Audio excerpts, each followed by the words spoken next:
Steven, what kind of ridiculous clickbait proposal are you making here? Well, let me explain to you. The truth is we can actually hurt our playing by not practicing correctly.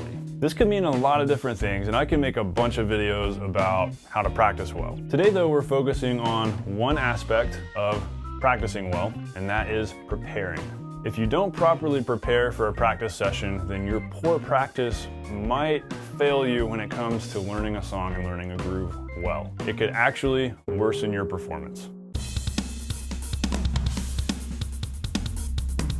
Welcome to The Non-Glamorous Drummer. This is a channel that is all about giving you the tips and topics of the trade to address the issues that really matter towards helping you become a better drummer. If that's you and that's something you're interested in and this video helps you out and helps you get better at the drums, which I really hope it will, then I hope to earn your subscription. So I said a minute ago that specifically today we're talking about preparing for practice time, but we're also even more specifically talking about preparing when it comes time to learn a groove or learn a song in our practice time. As you guys may have picked up on after watching a lot of my videos, whenever I make a video about a random topic like this, it's because it's something I've experienced myself and I've practiced poorly in the past, and I've learned how to deal with that and to practice in a more smart, strategic way. And so in turn, I want to help you guys do the same. All too often, the first thing we do when we've got to learn a new song for a gig is we run over to the kit, we sit down, and we start playing. I did that a ton in high school. And you know, when you're a young drummer and you're starting out, it's fun to just sit down at the kit and immediately start jamming. And that's how you want to learn a song, and you want to listen to all the cool stuff you're playing and how awesome you are. A lot of times in doing that, you're skipping over the listening portion of practice. This results in, number one, not accurately learning grooves or parts. Number two, not paying attention to other musicians' parts. Three, thinking less about the overall song as a whole and more about the individual licks that you're learning. And number four, when it comes time to perform it on the gig, we're not really listening well because we're only paying attention to what we've been playing and what we practice because we never paid attention in the first place to what's really going on around us and what the big picture of the song is. These are all serious problems that I definitely had in my playing and that I had to learn how to solve in my practice and in my preparation. So in doing this, no, we're not hurting our playing from a technical standpoint, but we are hurting our playing from an overall musicianship standpoint. We want to practice in a way that supports the musicianship of what we're playing and helps improve us as musicians and not just drummers. So how do we do this? How do we solve this?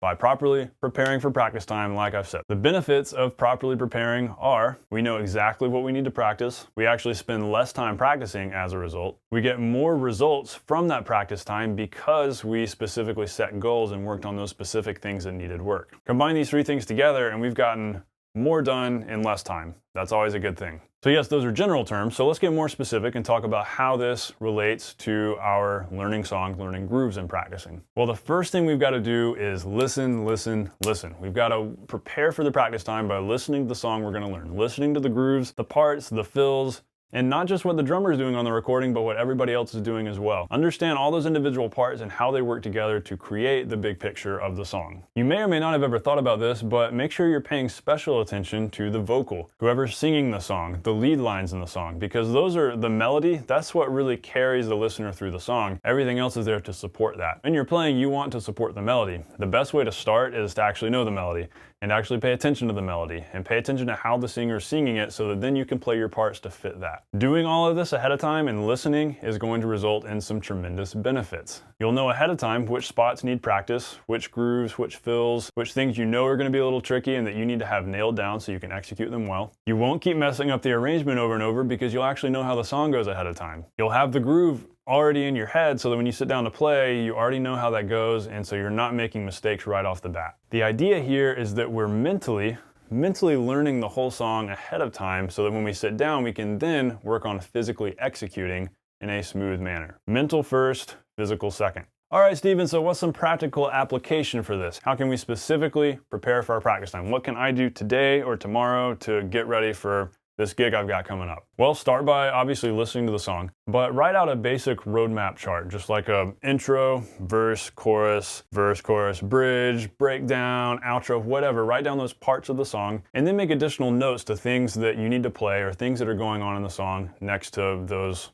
big sections. I've made a couple of past videos about this. My more recent video about chart writing is about a color coding method I've incorporated. And so I've got sort of a shorthand, simple chart method where I'll write the song form off to the left and then I'll just make notes over to the right. So I'll provide a link in the description. Check that out if you haven't seen it. So go watch that after this, and then I'll give you more of an idea how to go about writing a basic drum chart, or at least from the way that I like to do it. In writing this chart, you're probably going to much better learn the song in your head anyways, and then you'll just have the chart there for reference. And so as you're practicing, you'll know that there's a breakdown chorus coming up, or that there's a build at the end of the bridge going into the breakdown chorus, and so you'll be prepared for that, and so you're not going to make those mistakes as you're practicing. You'll be able to smoothly sail on through that and just practice making it feel good, making it feel right. That's what we want to be able to focus on, those finer points as we're practicing. And as for groove notation and learning specific grooves, you can notate those there in the chart. If you're able to listen to the drum part and write out exactly what's going on there, that's going to make it much more easy to not mess it up and to play it as the drummer played it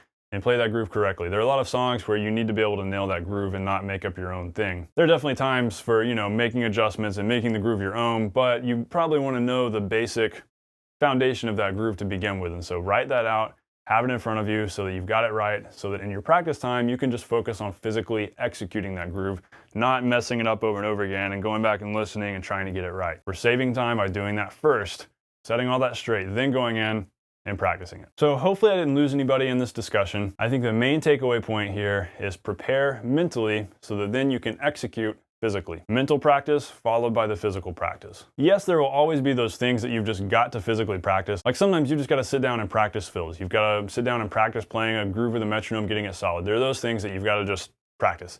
But when we're talking about songs and maybe assembling pieces that you already know how to play, we want to have that going on in your head beforehand, all of that coming together, so then you can sit down and put together the pieces that you already know how to play, because it's probably just a basic groove, some basic fills, put all that together after preparing mentally. And also knowing the big picture can help greatly in playing for the song. It's much more easy to play appropriately for the song when you know the overall big picture of how the song goes. When you're teaching yourself to listen well and you're practicing like that, you're going to go into the performing situation also listening. If you've got the melody in your head and you've got the lead lines in your head and you've got the chord changes in your head, and you've got all that stuff floating around there, that's going to really help you in listening for it when you get to the live situation and paying attention to how that singer's singing it. You'll notice things that are different maybe from what was on the record, but you'll be much more in tune with that because you practiced being in tune with it before you even sat down at the kit. So within this practicing topic that we're talking about today, practicing poorly is not going to hurt your playing from a technical standpoint, but it could very much hurt your playing from a musicianship standpoint, and that's what we're addressing, that's what we want to improve. A little bit of preparation goes a long way towards practicing productively and well. So there's your challenge for the week. Say you've got a gig coming up tonight or tomorrow or next weekend or whatever, and you've got to learn some songs.